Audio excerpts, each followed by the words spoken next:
Dari Accelerate Student, kapan nikah? Rencana punya anak berapa? Rencana mau tinggal di mana? Wah, lengkap nih. Kalau kapan nikah itu banyak banget yang nanya, guys. Kapan Ya. nikah, kapan nikah, kapan nikah, kapan nikah. Wah. Rata-rata sih, rata-rata pertanyaannya itu. Ya, jadi kalau yang nanya nikah ya, nikahnya kita sih plannya itu di tahun. Oke, sebelumnya seperti biasa, sebelum videonya dimulai, gue akan umumkan dulu 2 pemenang giveaway sebesar 1,5 juta rupiah untuk kalian yang sudah menuliskan komentar di video gue yang sebelumnya. Oke, pemenang pertama atas nama Martin H. Huta Barat. Kita bacain komennya ya, semoga menang giveaway. Berbagi saran selama di dunia trading. Yang pertama, atur manajemen untuk menyiapkan kompensasi ketika loss. Yang kedua, usahakan kondisi jiwa raga stabil. Fokus kuasai satu strategi yang nyaman untuk diri sendiri, dilatih dulu di akun demo sebelum terjun ke akun real. Yang keempat, buatlah aturan untuk berhenti trading dengan pendapatan 5% atau kurang untuk mengatur psikologi kita. Yang kelima, ketika kita loss, harus tenangin diri, sabar. Yang keenam, usahakan open posisi 1% dari modal akun real untuk mengatur psikologi kita. Ketika kita sudah menguasai 6 poin di atas, dijamin bakal profit dan profit. Satu lagi musuh trader yaitu emosi. Kalau loss malah nyalain platform binomo lah, jadi terbawa emosi, padahal di situ adalah kesalahan kita. Entah yang terlalu cepat open posisi atau karena lagi kondisi psikologi yang nggak baik, malah dibantai trading. Itu salah besar. Untungnya terjun di dunia trading menurut saya ya, yang nggak sabaran jadi sabar, yang emosian jadi tenang. Semoga yang membaca saran saya, kita bisa profit, kita kendalikan psikologi, begitu juga emosinya dan money manajemennya. Carilah mentor seperti Bang Indra Kesuma untuk belajar banyak dari abang itu. Sekian dan terima kasih. Salam profit. Oke, selamat sekali lagi atas nama Martin H. Huta Barat. Kamu adalah pemenang giveaway THR sebesar 1,5 juta rupiah. Silakan isi data diri kamu seperti biasa. Admin akan segera menghubungi kamu untuk mengirimkan uangnya segera. Selamat sekali lagi untuk Martin Huta Barat. Oke, yang berikutnya pemenang kedua atas nama Hamongan Pasaribu. Kita bacain komennya ya.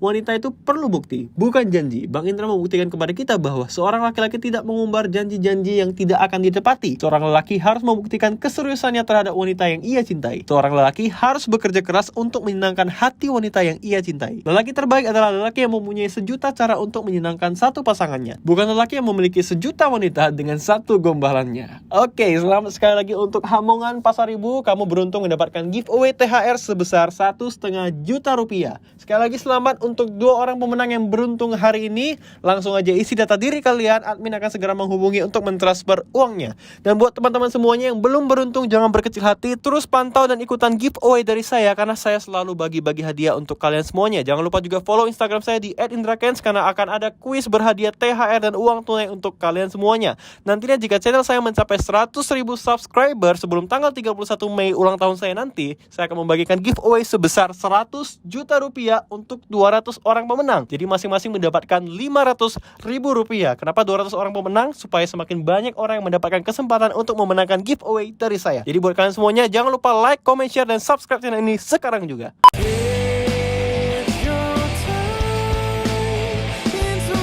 Bang Indra, terima kasih atas giveaway-nya. Terima kasih buat Kak Indra Kesuma yang sudah memberikan giveaway sebesar 1 juta rupiah kepada saya. Terima kasih ya Mas Indra atas giveaway-nya. Terima kasih kepada Kak Indra Ken. Terima kasih banyak buat Bang Indra Kesuma yang telah memberikan saya hadiah giveaway sebesar 1 juta. Alhamdulillah, terima kasih Bang Indra untuk hadiah giveaway-nya. Assalamualaikum warahmatullahi wabarakatuh. Terima kasih buat Kak Indra. Ini giveaway-nya betul-betul luar biasa. Hadiahnya sangat bermanfaat buat saya dan keluarga. Makasih Bang. Teman-teman yang melakukan giveaway silahkan cek channelnya Indra Kesuma. Terima kasih buat Mas Indra. Gak nyangka saya bisa menang. Terima kasih Bang Indra, giveaway-nya sudah saya terima.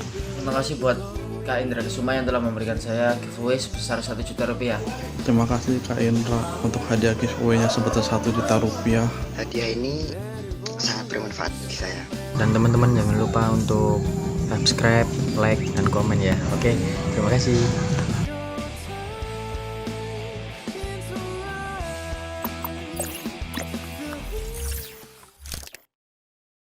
Yo guys, what's up? Balik bareng gue Indra Kesuma. Di video ini agak sedikit berbeda dengan biasanya. Kali ini gue ditemanin sama cewek gue Susen dan juga anak kita Kesley. Say hi to the camera.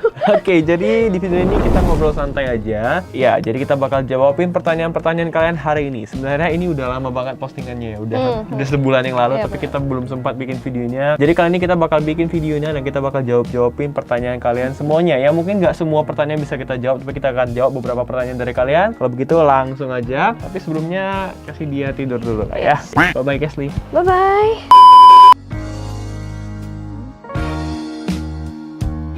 So, jadi pertanyaan-pertanyaan yang akan kita jawab adalah pertanyaan-pertanyaan yang ada di kolom komentar postingan gue yang ini. Langsung aja, yang pertama ini dari Sarsari. Ya, Sarsari. Kakak udah kerjaannya selain trading apa aja? Kakak kapan buat meet and greet? Ya, jadi selain trading, gue juga ada investasi di Bitcoin, ada main saham juga, gue ada jual beli mobil bekas, gue juga punya startup di bidang digital marketing, dan pokoknya itulah. Kadang-kadang juga nyanyi di wedding juga masih ada, nyanyi di kafe juga, di event-event juga ada. Tapi karena corona ini ya kerjaan gue cuma trading doang dan bahas-bahasin chat member. Kalau kamu kerjanya? Jadi kalau dia ini kerjaannya adalah bantuin gue, dia manage schedule gue. Kan balasin chat tuh kan banyak banget. Jadi dia yang bantu manage schedule gue, dan dia ini manajer finance keuangan gue. Pokoknya kalau ada apa-apa, kita mau beli barang apa aja harus lewat izin. Siap Ibu Negara? Oke, siap. Jadi kalau untuk meet and greet ya nggak tahu sih, karena kita bukan artis ya. Jadi ya udah, kapan-kapan deh kalau meet and greet, tunggu corona kelar. Oke, next question dari Ego Hands. Kayak mana sih Bang nyari cewek yang bisa nemenin dari nol saat kita lagi merintis naik? Oke, jadi buat kalian semua yang mungkin udah pada tahu ya, dia adalah cewek gua, namanya Susien. Jadi bisa dibilang dia lah yang nemenin gua dari titik terendah gua, yaitu dari titik nol waktu gua belum punya apa-apa. Mungkin sekarang kalian lihat gua udah punya rumah, punya mobil, dan bisa dibilang mapan secara finansial. Tapi kalau dibilang gimana cara nyari yang bisa nemenin dari nol, gimana ya? Ada tips gak buat cowok-cowok ini yang pengen nyari yang nemenin dari nol? Dari kamu gimana? Kalau aku pribadi sih gak ada tips gimana-gimana banget ya. Cuman kalau mau cari cewek lebih ngefilter aja. Terus ya lihat dulu personality ceweknya ini gimana gitu. Jadi lebih ke pandangan sendiri sih. Itu harus kita sendiri yang ngelihat, kita sendiri yang memfilter. Tapi kalau dari gua, karena gua lihat dari awal ketika gua lagi deketin dia, ya dia memang bukan tipe cewek yang nyari yang kaya gitu. Lu mau sekaya apapun, kalau misalnya nggak masuk ke tipe dia juga nggak bakal mau. Benar sih. Ya, for your information ya, ada beberapa cowok yang deketin dia waktu zaman-zaman PDKT, uangnya banyak, bahkan punya mobil mewah, tapi dia nggak mau juga ya, karena nggak sesuai tipe dia dan karakteristiknya nggak sesuai. Jadi bukan hanya soal uang, tapi juga ya kecocokan gitu ya. Kalau udah nyambung, karena itu kita ngomongin nyambung gitu, kita ngomongin nyambung, dan ya udah masuk aja klop. Next question dari Inyong Random, Inyong.random namanya. Bagaimana bisa bangkit saat loss Bang? Nah, kita jawab berdua ya, karena kita berdua kebetulan kita udah pernah trading dan gue udah pernah ajarin dia trading. Kalau bagi gue sendiri gimana caranya bangkit, yang pertama harus pulihkan psikologi dulu. Jadi jangan kita kebawa mimpi. Misalnya kita kalau udah loss, kita jangan terbawa emosi. Kalau udah emosi, ntar yang ada malah makin parah. Nah, buat kamu gimana? Sama ya? Sama lebih ke psikologi ya. Jadi kalau misalnya buat kalian udah ngerasain loss, jangan langsung kayak emosi pengen dipaksain terus. Itu nggak bagus. Gue pribadi udah ngajarin dia trading, dan sama, permasalahannya tetap di psikologi, nggak boleh emosi. Karena ketika kita udah emosi, ujung-ujungnya pasti hancur semua. Next question dari Natalia.ana02. Oke, dulu modal trading pertama kali di Binomo berapa Kak? Modal trading dia yang tahu sendiri ya, dan dia yang saksiin sendiri. Dia yang lihat gua pertama kali trading itu masih nyobain akun demo, dan gua tipuin dia, gua bohongin, gua bilang lihat nih akun demo gua 200 juta, dan dia percaya guys. Ternyata itu padahal itu akun demo. Dan tapi seiring berjalannya waktu, itu awal-awal gua trading, seiring berjalannya waktu, dan gua coba dari modal 1 juta jadi 2 juta jadi 3 juta. Dia sendiri yang saksinya, dia ngeliat, dan sekarang bisa jadi 1 miliar. Kalau dia sendiri, dia langsung modalnya langsung 20 juta kemarin ya. Dia trading langsung modalnya gede guys. Sekarang kan kita udah ngerti teknikalnya. Jadi kalau untuk modal, nggak peduli sebenarnya, tergantung modal besar modal kecil. Yang penting kalau misalnya kalian mau belajar dari modal kecil aja udah bisa. Yang penting psikologi, itu yang paling penting dikontrol. Oke, next question dari Kartika Sihotang __. Apa yang pernah pasangan kamu lakukan dan yang selalu kamu ingat? Oke, dari Susien dulu mungkin boleh jawab. Gua mau mikir dulu. Hal apa yang pernah pasangan kamu lakukan dan yang selalu kamu ingat? Sebenarnya kalau ditanya gitu semua ingat sih, cuman spesifik ya, yang paling diingat. Mungkin pas aku birthday, dia bisa ngumpulin semua orang-orang terdekat aku, walaupun dia pada saat itu sama sekali nggak kenal. Kayak contohnya sahabat-sahabat aku, orang-orang terdekat aku gitu. Dia chat mereka semua gitu untuk kumpul di satu tempat pada saat aku birthday. Oke, jadi itu waktu birthday di tahun 2019 ya? Iya, betul. Itu yang paling kamu ingat ya? Iya. Jadi gua kumpulin teman-temannya guys, padahal gak begitu kenal, gua chat semuanya, dan itu surprise buat kamu ya? Iya. Dan pada saat itu masih belum kaya ya? Iya. belum sebanyak sekarang, masih merintis. Kalau yang paling gua ingat dari dia itu adalah surprise Valentine dia yang kemarin. di tahun 2020. Jadi dia itu tipe orang yang gak suka yang aneh-aneh, yang gak suka yang macam-macam. Tapi waktu Valentine itu dia kasih gue satu surprise kayak kado yang kotak besar. Kalau dibuka itu ada balon-balonnya, terus ada tulisan bagaimana, ada foto-foto kita juga banyak banget, dan salah satu lampu itu di belakang. Jadi di situ gue sampai terharu karena gue gak nyangka dia bisa mempersiapkan sedemikian rupa, dan itu yang paling gue ingat. Tapi kalau keseluruhan sebenarnya banyak yang diingat sih. Dari kegiatan kita sehari-hari kita bercanda, kita ngomongnya suka ngakak-ngakak, itu sering sih, banyak banget. Dan bahkan kalau misalnya diingat satu persatu ya banyak banget. Kalian tahu nggak guys, ini cakep-cakep begini dia suka nyiumin ketek gue. Pokoknya kita aneh-aneh guys, kita itu suka bercanda, dan ya kita nggak seperti orang pacaran, lebih ke orang berteman sih. Kadang-kadang suka kayak berantemnya juga kayak berantem sama teman gitu. Jadi banyak hal sih kalau dibilang. Oke, next question ya, dari Madariko 1205. Bang, kalau misalnya sekarang kakak kehabisan segala harta kakak dan jatuh di titik bawah dalam hidup kakak, apa yang bakal kakak lakukan? Kalau gua gimana ya, kalau misalnya tiba-tiba berada di titik nol, walaupun sebenarnya kayaknya nggak mungkin ya, apalagi nggak mungkin kecuali gua yang bikin masalah, narkoba mungkin, atau judi atau lain sebagainya. Tapi kalau seandai kata hal itu terjadi, yang gue akan lakukan adalah ya gue bakal berjuang lagi, karena dari dulu juga nggak punya apa-apa, bisa punya apa-apa ya harus berjuang lagi, itu sih. Jadi kalau kamu tiba-tiba aku missing, kamu gimana? Ya udah gitu aja, ditemenin. Ditemenin lagi ya, balik merintis lagi kan? Karena ya sama aja dulu sebelum aku ya seperti sekarang itu ya aku udah sama dia gitu. Emang mau gimana ya? Mau gimana lagi? Gak ada pilihan lain selain ya bangkit lagi. Oke, next question lagi dari Rosdiana LST. Awal ketemu sama Susan Regina gimana kak? Terus apa yang ngebuat kalian yakin bisa bertahan sampai sejauh ini?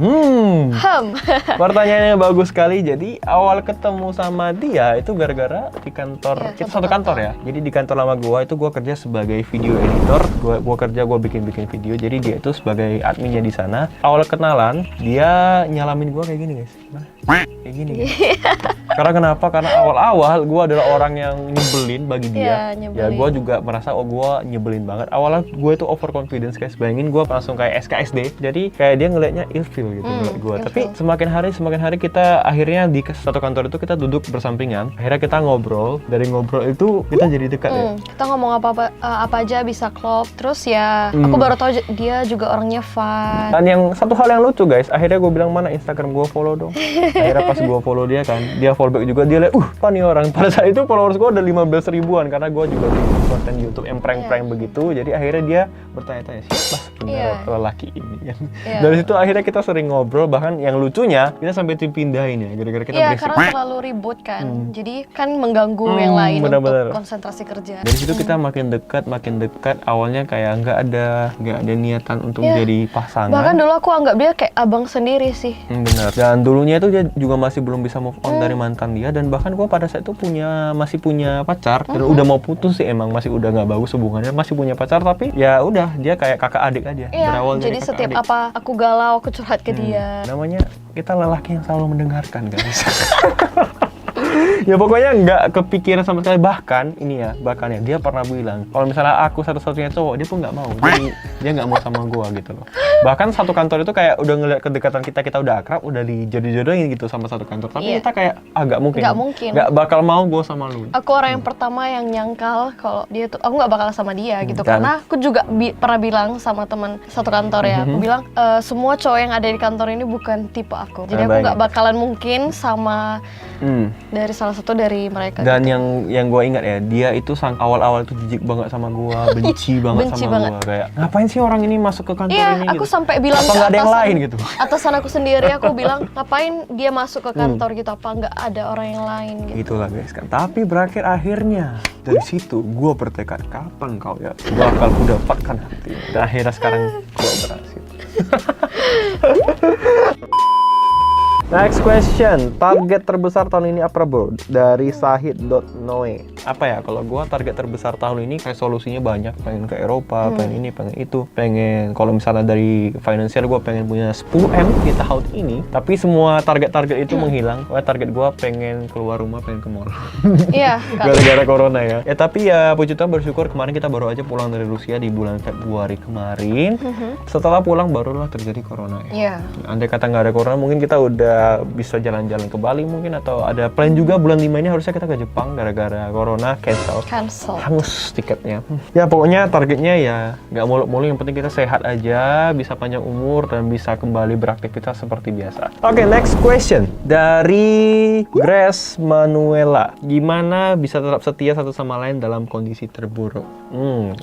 Oke, mungkin kamu duluan jawab nih, cocok nih buat kamu. Gimana? Kalau aku ya, menurut aku pribadi itu sebenarnya gini. Aku punya prinsip kan, ketika kita menjalin hubungan dengan orang, kita ya harus tetap setia walaupun apapun keadaannya gitu. Karena kan kita dari awal juga udah nerima dia, jadi ketika mengalami di saat posisi down ya, kita juga harus tetap sama dia gitu. Dan nggak mungkin kan ketika contohnya pacaran, and then dia di posisi down, kita tinggalin. Nah itu berarti kan lu mau enaknya aja gitu. Dan mau susah aja ya. Mau enaknya aja. Mau senang doang, nggak mau susah. Lagi pula ya kita sama-sama menjalanin, dan ya kita kan juga udah sayang sama orang itu, kita nggak main-main gitu. Ya, jadi sebenarnya kalau misalnya kalian pernah baca sebuah quote, sebenarnya gini, ujian terbesarnya wanita itu adalah ketika di posisi terburuknya si cowok. Tapi ujian terbesar si cowoknya itu ya sekarang kayak gua nih, ketika udah di atas, ujian terbesar cowoknya karena banyak godaan dari sana sini. Tapi ketika dulu dia berhasil menghadapi ujiannya, dan gua sekarang yang udah di atas, gua harus berhasil juga menghadapi ujian. Jadi kondisi terburuk itu kondisi yang paling sulit sih menurut gua kalau bagi cowok itu adalah ketika dia sedang udah sukses nih, lagi di atas. Karena banyak godaannya guys. Kalian kan sering banget dengar cerita-cerita bos-bos besar tuh selingkuh sama sekretarisnya, begitu-begitu kan. Jadi makanya sekarang dia jadi sekretaris gua, dia jadi manajer gua, semuanya dia. Jadi nggak ada kata selingkuh. Setia itu selingkuh tiada akhir. Kok jadi? Enggak, bercanda.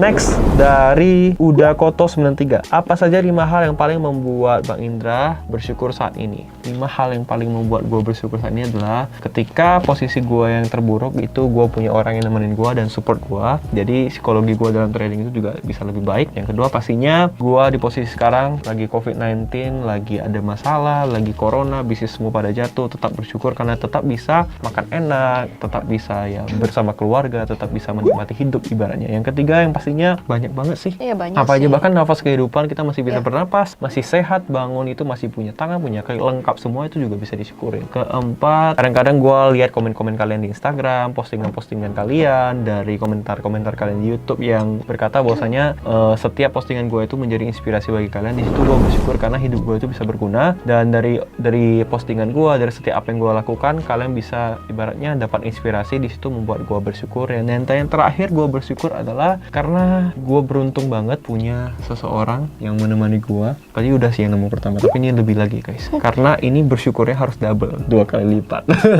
Ibaratnya Tuhan kirimkan dia itu untuk nemenin gue di masa sulit dan sampai masa sekarang. Bayangin kalau gue nggak punya dia, sekarang gue pasti bakal rusak guys. Gue pasti bisa jadi fuckboy mungkin, main-main cewek mungkin, atau ya nggak terkontrol. Tapi karena di posisi sekarang gue punya dia, gue sangat-sangat bersyukur sekali. Dan pastinya gue bersyukur keluarga gue ya semua sehat-sehat aja, diberikan kesehatan. Banyak hal yang bisa kita syukuri guys. Jadi gak hanya 5 hal. Kalau mau dijabarkan mungkin video ini bakal nggak habis-habis. Kalau kamu apa yang 5 hal yang kamu syukurin apa? Yang pertama sama aja sih kayak lu juga. Pokoknya itu ya, lebih ke kita dikasih nafas hidup, kesehatan. Pokoknya setiap harinya, setiap halnya itu kita harus bersyukur, tetap bersyukur. Jangan pernah mengeluh, sedikitlah mengeluh, perbanyak bersyukur dan perbanyak kerja keras. Itu dan kita juga kan sering lihat orang yang mungkin nggak seberuntung kita. Nah kalau lihat kejadian seperti itu kan jadi lebih bersyukur. Iya benar. Sebenarnya kalau berbicara bersyukur ini luas banget guys. Apa aja bisa kita syukurin.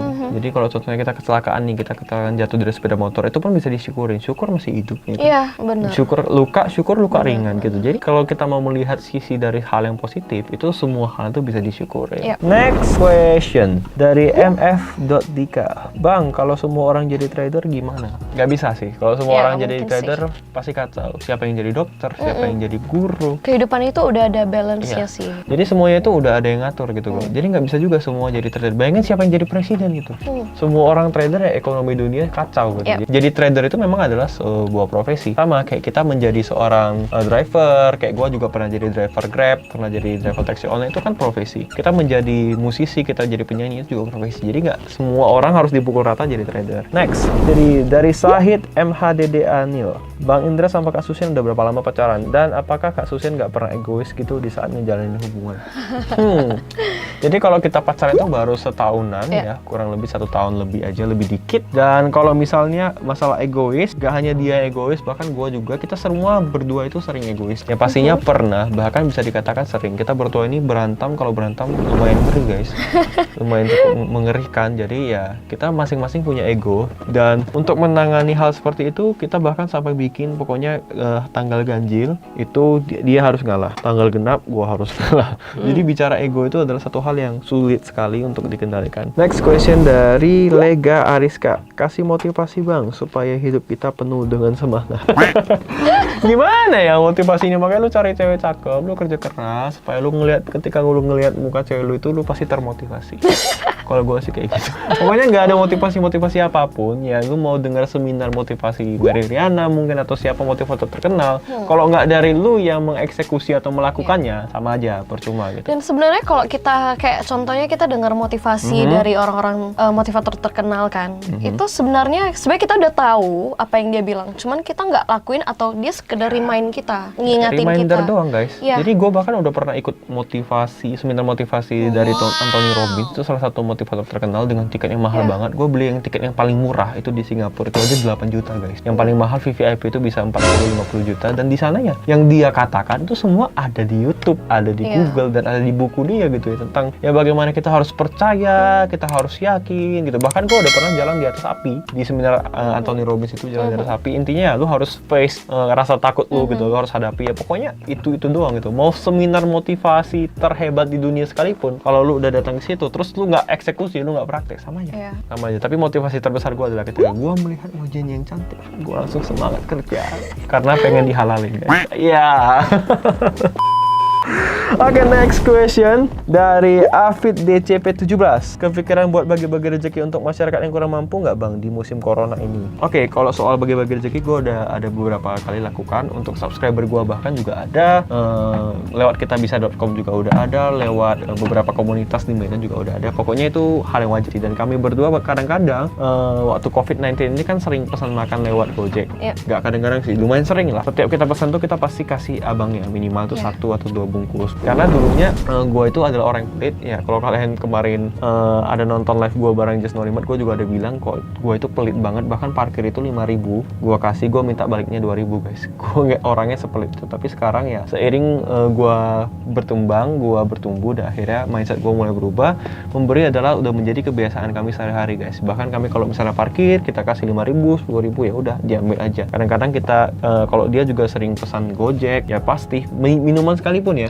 Minuman. Kemarin dia pesan kayak minuman apa gitu, kayak catam atau apa? Kayak boba-boba gitu. Minuman boba gitu. Dia juga kasih abangnya bakal seneng banget karena mungkin nggak pernah minum kan ya kayak begituan ya. Jadi karena mungkin nggak kepikiran lah kan, cuma pesen minum, kayak nggak mungkin lah dikasih. Gitu. Intinya ya hal-hal kecil guys. Memberi itu nggak harus yang besar-besar. Kalian juga bisa memberi ya dimulai dari hal kecil aja. Oke, next. Seminar motivasi terhebat di dunia sekalipun, kalau lu udah datang ke situ terus lu nggak eksekusi, lu nggak praktek, sama aja. Sama aja. Tapi motivasi terbesar gue adalah ketika gue melihat wajahnya yang cantik, gue langsung semangat kerja karena pengen dihalalin guys. Iya.